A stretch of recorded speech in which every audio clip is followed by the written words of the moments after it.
Je vais être témoin au milieu de ma génération, annoncer ta parole, éclairer le peuple qui te cherche, témoigner de ton amour à tout ce monde découragé, apporter ta guérison, Seigneur, tous les cœurs qui sont blessés, redire au monde que tu es bon, Seigneur.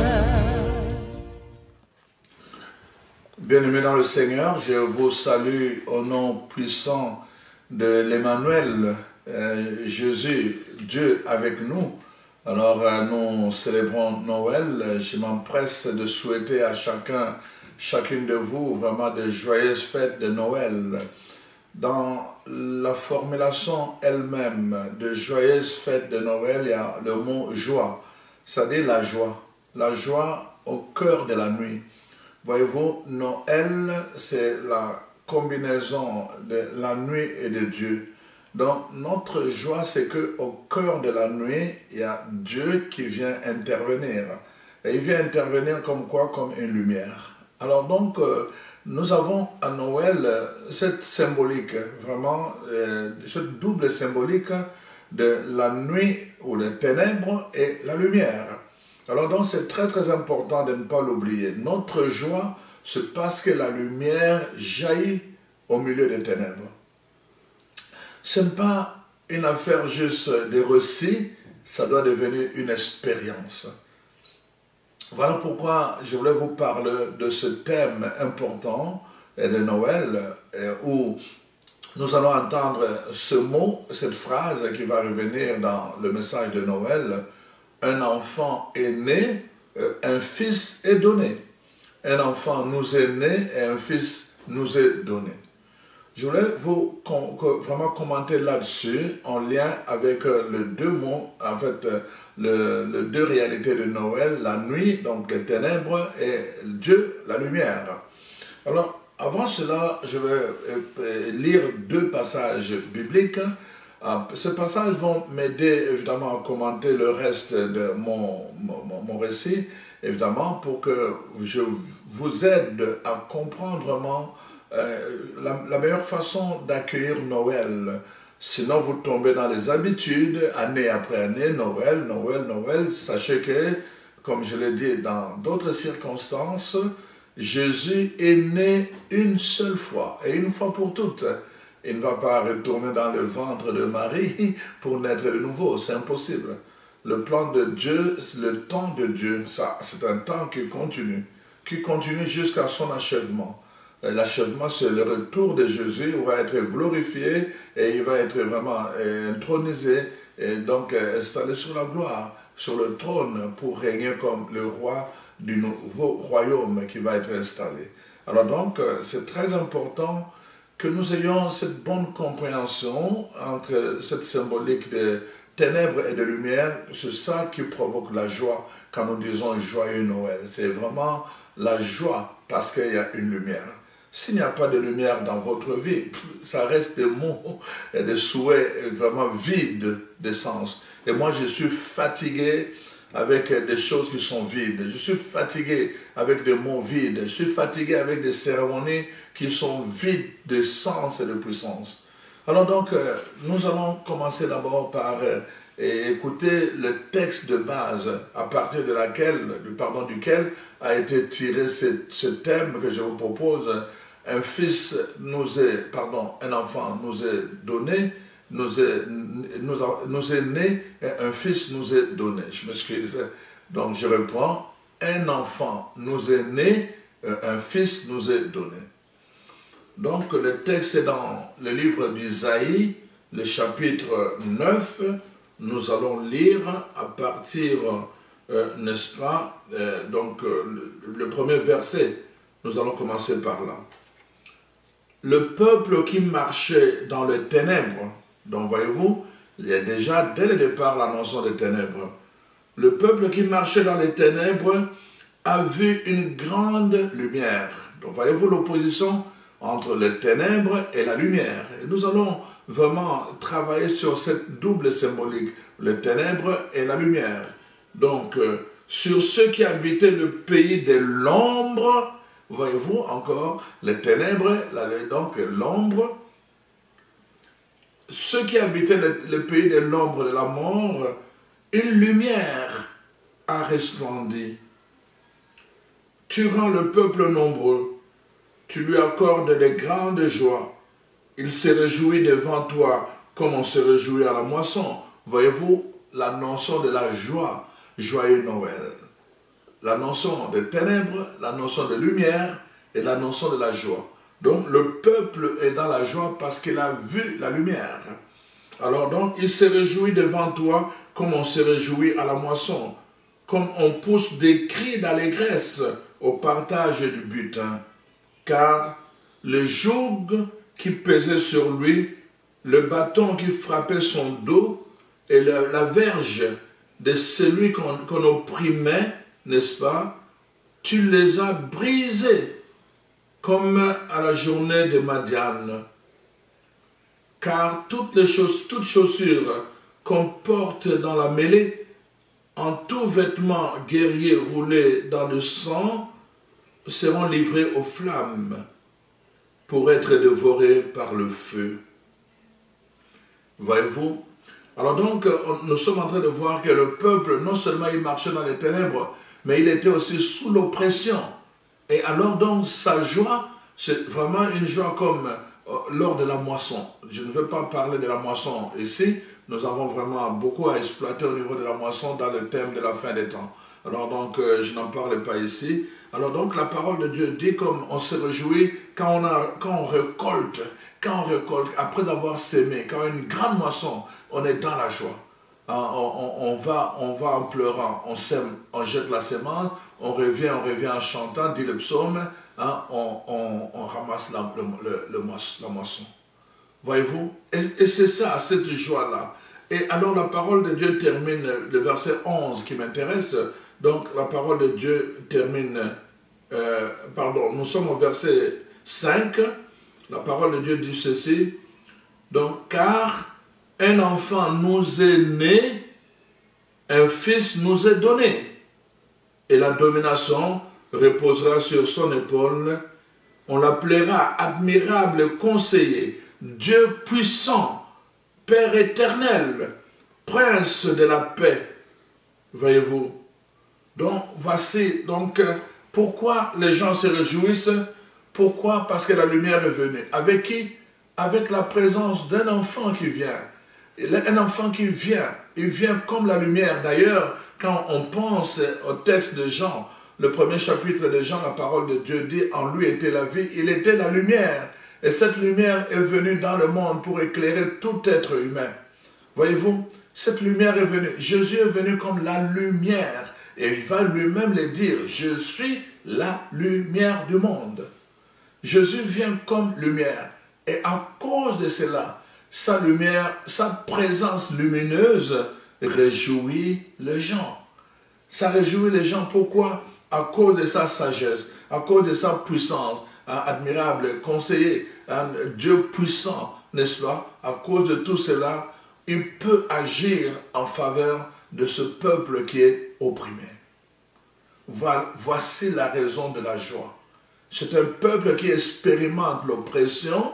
C'est un peuple qui vit dans le ténèbre. C'est-à-dire que dans le tâtonnement, quand vous êtes dans l'obscurité, vous tâtonnez. Vous n'avez pas d'assurance. Vous tâtonnez. Vous ne connaissez pas le chemin. Vous tâtonnez. Mais quand vous venez à la lumière, c'est différent. Et nous allons exploiter ces deux thématiques de lumière et de ténèbres à travers la célébration de Noël. Un enfant nous est né, un fils est donné. Nous allons expliquer tout cela. Alors donc, je vais prendre le deuxième texte dans le livre des Hébreux. Donc, retenez bien les deux textes. Donc, le premier, j'ai pris, n'est-ce pas, Isaïe 9, verset 1 au verset 5. Et là, je vais prendre le livre des Hébreux, chapitre 5. Je vais prendre à partir du verset 11. Et nous allons lire. Nous avons beaucoup à dire là-dessus et des choses difficiles à expliquer parce que vous êtes devenus lents à comprendre. Vous, en effet, qui depuis longtemps devriez être des maîtres. Waouh, des maîtres. On a besoin de maîtres aujourd'hui. Et il n'y en a pas suffisamment. Donc, qui devient être de maître, vous avez encore besoin qu'on vous enseigne le premier rudiment des oracles de Dieu. Vous en êtes venus à avoir besoin de lait et non d'une nourriture solide. Or, quiconque en est au lait n'a pas l'expérience de la parole de justice, car il est un enfant. Waouh! Quiconque est encore au niveau du lait est un enfant. Et nous allons comprendre cette notion d'enfant en lien avec les ténèbres et la notion de fils en lien avec la lumière. Donc, quiconque se contente encore du lait, n'est-ce pas, ressemble à un enfant. Et donc, il n'a pas l'expérience. Il n'a pas l'expérience. Il n'a pas l'expérience. Mais la nourriture solide est pour les hommes bien faits, pour ceux dont le jugement est exercé par l'usage à discerner ce qui est bien de ce qui est mal. Voyez-vous, donc, vous êtes là encore en train de vous contenter des rudiments. Pourquoi? Parce qu'on ne peut pas vous donner la nourriture solide. Et la nourriture solide, on ne peut pas donner à des enfants. Les enfants se contentent de lait. Et c'est ça le problème. Le lait, c'est des cérémonies. Tout le temps, les mêmes cérémonies. Les enfants se contentent de lait. Les apparences, vous allez voir quand il y a des boules comme ça, des boules de Noël, voyez-vous. Et ils vont venir jouer. Et ça leur plaît. Et ils pensent que c'est ça Noël. Ce n'est pas ça Noël. Voyez-vous. Mais l'approfondissement, la profondeur, c'est pour les gens bien faits. C'est-à-dire ceux qui ont acquis une certaine maturité, ceux qui ont acquis une certaine expérience. Le livre des Hébreux les appelle les maîtres. On est là pour enseigner. Les maîtres sont là pour enseigner, c'est-à-dire pour orienter les gens vers la lumière. Les maîtres sont là pour enseigner les lois. Quelles sont les lois de la vie? Quelles sont les lois de la nature? Quelles sont les lois de Dieu pour orienter les gens vers la lumière? Et les gens deviennent capables, n'est-ce pas, de discerner que ces chemins mènent vers la mort et ces chemins mènent vers la vie. Ces chemins mènent vers la perdition et ces chemins mènent vers, n'est-ce pas, le bonheur. La parole est claire. Je mets devant vous la vie et la mort, la bénédiction et la malédiction, n'est-ce pas, le bonheur et le malheur. Choisissez. Nous, toute notre vie, nous devons choisir de quel côté nous nous plaçons. Quel est le chemin que nous suivons? Mais pour suivre ces chemins, nous avons d'abord besoin des maîtres. Les maîtres spirituels sont là pour nous apprendre les lois. Quand tu veux le bonheur, quelles sont les lois que tu dois respecter pour que le bonheur arrive à toi? Quand tu veux la lumière, quelles sont les lois que tu dois exercer pour que la lumière vienne jusqu'à toi? Quand tu veux la bénédiction, quelles sont les lois que tu dois respecter pour que la bénédiction vienne jusqu'à toi? Tu ne peux pas juste te contenter à répéter en disant « Je suis béni, au nom de Jésus, je suis... » Non, non, non, non. Ça, ce n'est pas le langage de maître. Le langage de maître, c'est de montrer quelles sont les lois qui appellent à l'existence, la bénédiction sur ta vie. C'est pour cela que vous devez être attentif aux enseignements de maître. Vous devez être attentif parce que si vous n'accordez pas de l'attention, vous n'aurez pas la vie. L'enseignement devient vivant à celui qui apporte une attention particulière. Alors maintenant que j'ai lu les deux textes, nous allons revenir au point de départ qui est notre thème. Donc Isaïe 9, verset 5. Un enfant nous est donné, un enfant nous est né, un fils nous est donné. Nous allons comprendre maintenant le lien entre ce que je dis avec Noël. Noël, c'est la composition de deux mots, Dieu et la nuit. Dieu qui vient comme la lumière, l'enfant qui vient comme la lumière. Une lumière, le peuple marchait dans le ténèbre de la nuit. Et une lumière est venue, c'est cet enfant qui est venu. C'est la combinaison de deux. Et voyez-vous, la parole de Dieu dit qu'il y a un enfant qui naît, mais le fils est donné. Voyez-vous, quand on regarde la vie de beaucoup de chrétiens, c'est dommage de voir que la plupart continuent à vivre encore leur vie de foi, n'est-ce pas, à la manière des enfants. Je vous ai expliqué dans Hébreux 5, comment les enfants se comportent. Ils ont besoin de lait. Ils se contentent juste aux cérémonies. Ils se contentent des décors, des cérémonies, des décors. Ah, ces chansons, j'aime cette chanson. Ce n'est pas une question d'aimer la chanson. C'est une question d'aller dans le profondeur. Et nous voulons prendre le chemin de profondeur. Le chemin de maître, c'est le chemin de profondeur. La parole de Dieu dit, vous auriez pu devenir déjà de maître, mais vous continuez encore à vous comporter comme des enfants parce que vous avez besoin de lait. Mais si vous avez besoin de lait, vous n'avez pas besoin de moi. Nous avons besoin, nous ici, on veut aller dans le profondeur. Et si vous voulez aller dans le profondeur, alors nous allons dans le profondeur. Alors voici maintenant. Donc je vous dis que plusieurs, donc qu'est-ce qui se passe? Ils se comportent dans leur foi comme des enfants. Alors il n'y a ni élévation, vous avez entendu, donc il n'y a ni élévation ni illumination. Ils ne peuvent pas l'avoir. Dans le mot illumination, il y a la lumière. Ils ne peuvent pas avoir la lumière en eux. Ils ne peuvent pas recevoir cette lumière. Pourquoi? Parce que justement, ça ne peut pas se manifester à cause du manque d'expérience. Ça se donne à ceux qui ont de l'expérience. Bien sûr que Dieu peut illuminer quelqu'un. Il peut illuminer quelqu'un pour lui montrer le chemin de son étoile, que tu es appelé à devenir un maître. Tu es appelé à entrer dans la catégorie de maître. Dieu peut illuminer quelqu'un, mais après il va t'envoyer dans l'initiation auprès d'un maître. Quand la parole de Dieu nous dit, auprès de Paul, n'est-ce pas, sur le chemin de Damas, il a eu une illumination. Il a eu une illumination. Jésus lui est apparu. Paul, pourquoi me persécutes-tu, Saul? Pourquoi me persécutes-tu? Et maintenant, après cela, il a envoyé, n'est-ce pas, rencontrer Ananie. Et Jésus lui-même a envoyé son esprit auprès d'Ananie pour dire, va baptiser Paul. Et Ananie est allé, il est resté avec Paul pour lui apprendre des choses concernant Jésus. Un maître, un disciple, en fait, a de l'expérience quand il rencontre le maître. Un disciple doit rencontrer un maître. Paul a rencontré un maître et il est devenu un maître. Un disciple doit rencontrer un maître pour devenir un maître. Chers amis, chers frères et sœurs, lisez la parole de Dieu. Vous allez comprendre les secrets. C'est pour cela que Jésus dit, ce n'est pas à tout le monde que cela est donné. Ce n'est pas à tout le monde. C'est donné à quelques personnes seulement. Pas à tout le monde, mais à quelques personnes. À vous, il est révélé les secrets. Comment fonctionne le royaume? Quelles sont les lois du royaume? Et Jésus nous le dit, pas seulement à lui, mais il est dit à tout le monde qui entre en contact avec un maître. Voilà pourquoi Jésus va mettre dans le cœur d'Ananie, qui était un maître, n'est-ce pas, de venir rencontrer Paul et de l'initier. Et Paul, n'est-ce pas, a pris la connaissance de Jésus-Christ et il était devenu capable, par la puissance du Saint-Esprit, quand on lui a imposé les mains, bien sûr, hein, alors il est devenu capable, n'est-ce pas, de parler de Jésus avec force, conviction et avec puissance.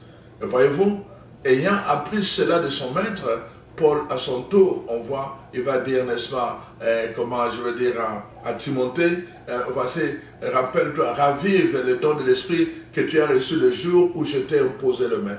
Lui aussi impose les mains. Pourquoi? Parce qu'on lui a imposé les mains. Il y a des gens qui s'autoproclament. Je ne peux pas m'autoproclamer maître. Il y a des gens qui s'autoproclament comme ça. On en a vraiment, si vous allez dans le monde, vous allez entendre des gens qui se sont autoproclamés bishop, les gens qui se sont autoproclamés prophètes, les gens qui se sont autoproclamés pasteurs, les gens qui se sont autoproclamés enseignants, docteurs, ils se sont autoproclamés. Ça ne concerne que eux. Dans la logique biblique, ce n'est pas comme ça que ça se passe. Écoute là, Jésus lui-même, avant de commencer son ministère, le dernier prêtre qui était de la race sacerdotale, c'était Jean-Baptiste, parce que son père c'était Zacharie, qui était le dernier prêtre.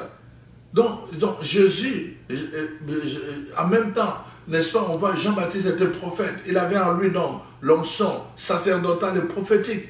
Et pour mettre fin à cette lignée sacerdotale et prophétique, qu'est-ce qui arrive? Non, on voit Jésus va se laisser baptiser par Jean-Baptiste. À partir du moment où il se laisse baptiser par Jean-Baptiste, il se sépare et il commence son ministère. Un maître, vous allez comprendre ces choses-là. Maintenant, revenons au thème que je suis en train de vous expliquer. Voyez-vous? Donc, on nous dit deux choses. D'une part, un enfant et d'autre part, un fils. Dans la même personne. Dans la même personne qui est Emmanuel, Jésus, il y a un enfant et il y a un fils. Dans la même personne. Comment ça? Comment expliquer cela? Parce que l'enfant naît de la chair, le fils est donné d'en haut, l'enfant naît d'en bas. Et c'est ça que la parole de Dieu est en train de nous dire. Donc en lui, il y a deux réalités. Il y a une réalité qui appartient à l'ombre, il y a une autre réalité qui appartient à la lumière. L'enfant, n'est-ce pas, il naît dans l'ombre, il est toujours dans l'ombre du sein de sa mère. L'enfant se forme dans l'ombre, il n'y a pas de lumière dans le sein de la mère. C'est pour cela que ça prend des scans pour voir l'enfant, parce qu'il n'y a pas de lumière. C'est dans l'obscurité que l'enfant vit, pendant 9 mois, dans l'obscurité. Le peuple qui marchait dans l'obscurité, voyez, ce peuple-là, Jésus le porte par le côté de l'enfant qui naît, parce que l'enfant est formé dans l'obscurité. L'enfant est formé dans l'ombre. Mais la parole de Dieu dit, mais il y a en lui aussi un fils, prophétiquement. Cet enfant est prophétiquement, a une mission prophétique.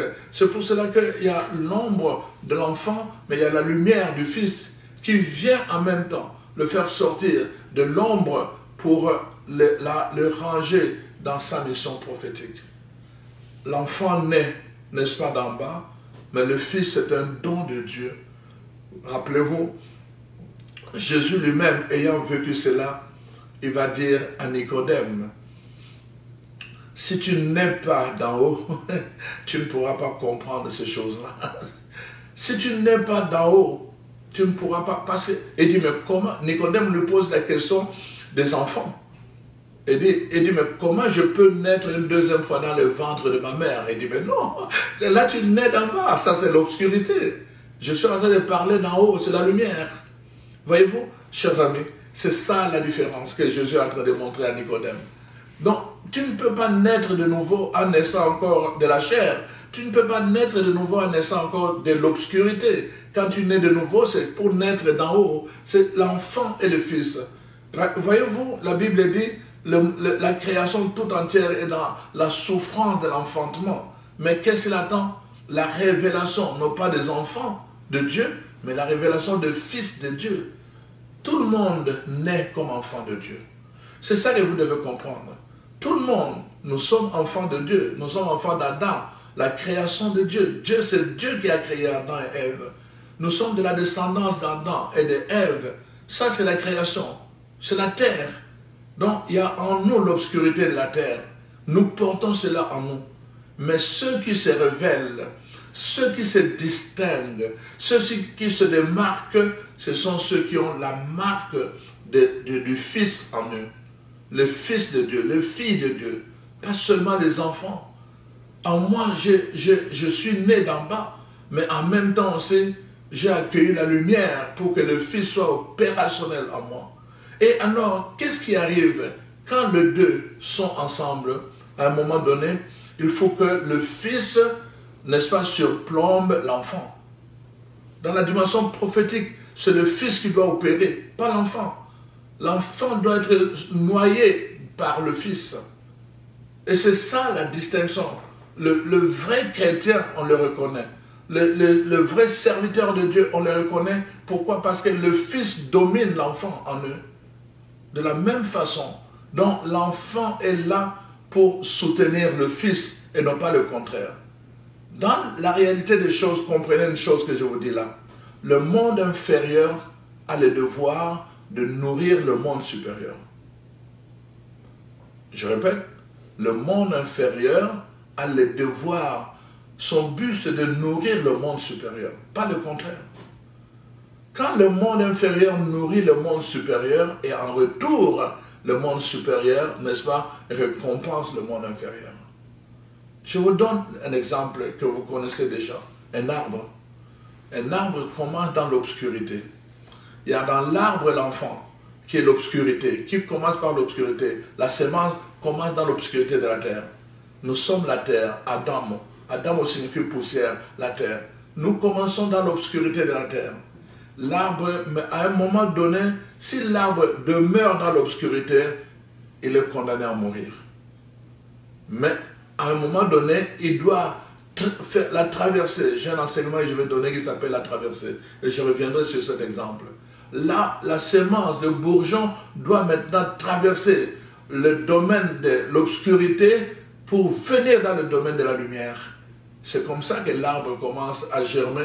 Il va lui-même briser la terre. Même si la terre est dure comme roc, il va briser la terre parce qu'il va rechercher la lumière. Sans la lumière, il ne peut pas vivre. Sans la lumière, il ne peut pas porter de fruits. Il est condamné à la stérilité. Il est condamné à mourir. Alors, il cherche la lumière.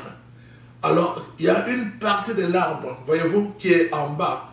L'enfant est toujours positionné en bas. Son but, son utilité, c'est de nourrir la partie qui doit monter en haut.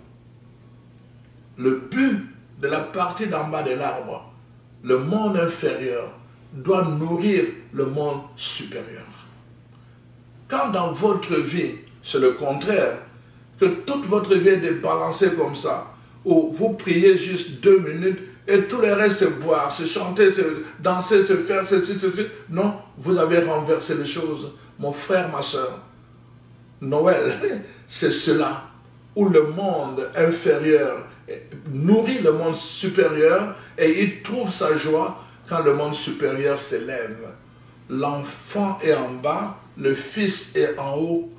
La lumière vient, les ténèbres sont là, ils chassent les ténèbres, l'épanouissement se fait du côté de la lumière. L'arbre s'épanouit, il va s'épanouir avec des branches, il va s'épanouir avec des fruits. Les fruits ne sont pas en bas, les fruits sont en haut, parce que la lumière est en haut. Le Fils seul peut produire des fruits. Chers amis, l'enfant naît de la chair, de l'obscurité. C'est pour cela que le peuple marchait dans l'obscurité et la lumière jaillit de l'obscurité. Voyez-vous? Donc il y a une fissure et alors il y a la lumière qui, de l'obscurité on voit la lumière et on tend vers la lumière. Et alors l'épanouissement, c'est ça le mot la joie. On va dire joyeux Noël. C'est que la lumière a dominé le ténèbre. Voyez-vous? Et l'épanouissement de l'arbre se fait dans la lumière. Et c'est de la même façon, je vous ai déjà parlé, n'est-ce pas, des enfants d'Abraham. La parole de Dieu nous dit que ceux qui ont été baptisés dans le Christ sont fils d'Abraham. Voyez-vous? Les enfants d'Abraham. Voyez-vous, il y a la Bible, Dieu lui dit, regarde les sables de la mer, au bord de la mer. Les enfants d'Abraham, il y en a qui sont comme des sables, les enfants, mais il y en a qui sont comme des fils. Dieu lui fait voir aussi contre les étoiles. Les étoiles sont les lumières. Ce sont des lumières. Ils sont en haut. Voyez-vous, chers amis, les étoiles sont des lumières, ils sont en haut. Et c'est ça le Fils, l'enfant, le Fils. Mais en nous, nous pouvons avoir le deux, mais à condition que le Fils prédomine sur l'enfant. Et c'est ça qui va arriver dans la vie de Jésus. L'enfant naît de la chair de Marie, le Fils va être le prophète Jésus, le Messie, le roi de Dieu. La puissance va se dégager dans la vie du Christ. Je vous souhaite un joyeux Noël. Ça dit que vraiment que vous puissiez expérimenter cette joie, d'avoir compris d'abord cette différence, d'avoir compris que vous n'êtes pas condamné à demeurer dans les ténèbres. Vous êtes là parce qu'il y a la lumière qui vient et qui vous donne la possibilité à vous aussi de devenir de fils et de filles de Dieu. C'est-à-dire des gens qui apprennent à placer l'obscurité en bas et à s'épanouir dans la lumière. Les gens qui vont maintenant travailler de sorte que le monde inférieur des racines de l'obscurité nourrissent le monde supérieur, la spiritualité, votre spiritualité, l'Esprit de Jésus. La Bible dit, l'Esprit du Seigneur est sur moi. L'Esprit de Jésus doit être sur ta tête, même si tes pieds sont sur la terre. Je te souhaite cette joie de Noël, cette joie où la lumière brille finalement dans l'obscurité de ta vie. Alors vraiment, si tu comprends cela, je te dis vraiment, si tu comprends cette vérité de l'enfant qui naît, du Fils qui est donné, le Fils est un don de Dieu, on l'accueille comme un don qui vient du ciel. Mais tu ne peux pas l'accueillir si tu ne sors pas de l'obscurité. Si tu ne sors pas, si le grain, le bourgeon ne sort pas de la terre, il ne peut pas accueillir la lumière. Alors mon souhait en cette fête de Noël, que tu ne puisses pas te contenter des choses d'en bas, des décorations, hein, des boules, des arbres de Noël et tout le reste. Mais que tout cela, toutes ces choses d'en bas nourrissent vraiment cette lumière au-dedans de toi. Pour que tu aspires à la lumière, pour que tu désires la lumière, pour que la lumière brille en toi. Et que cette lumière vraiment attire la lumière et qu'il puisse contaminer les gens, qui repousse les ténèbres autour de toi. Vraiment que ta lumière brille parce que la lumière est venue te visiter. Parce que le peuple qui marchait dans les ténèbres a vu la lumière. Que tes yeux s'ouvrent pour que toi aussi tu vois cette lumière que la parole de Dieu t'apporte en ce jour. Alors, à toi qui comprends maintenant, je souhaite la joie de Noël. Joyeux Noël.